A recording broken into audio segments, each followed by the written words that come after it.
मालवणमध्ये पैसे वाटपाच्या तक्रारीवरून निलेश राणे यांची भाजप कार्यकर्त्याच्या घरी धाड, तर बॅगेमध्ये 25 लाख आढळले, त्यामुळे खळबळ। काल रवींद्र चव्हाण मालवणमध्ये आले आणि इथे अशी नाटकं सुरू झाली। निलेश राणे यांचं विधान। मालवणमध्ये भाजप कार्यकर्त्याच्या घरी पैसे सापडल्याच्या आरोपांचं आशिष शेलारांनी केलं खंडन।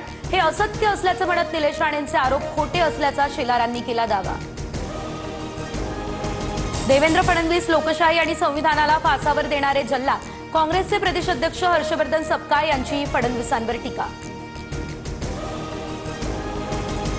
जल्लादाची भाषा सपकाळांच्या मनस्थितीचं वर्णन करते। संविधानाला सर्वात जास्त कुरतडण्याचं काम काँग्रेसने केलं। सपकाळांच्या फडणवीसांवरील टीकेनंतर आशिष शेलार यांचा हा पलटवार।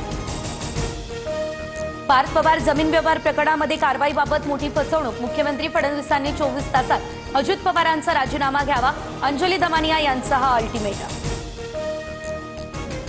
अंजली दमानियांच्या आरोपांवर मी काय बोलू, कुणाचा राजीनामा मागायचा हा तुमचा अधिकार।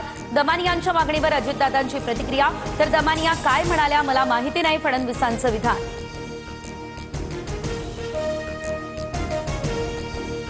अजित पवार यांच्या राजीनाम्यासाठी दिल्लीमध्ये अमित शहा यांना भेटणार।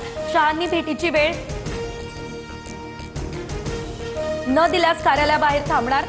अजितदादा राजीनामा देईपर्यंत लढत राहणार, दमानियांचा इशारा।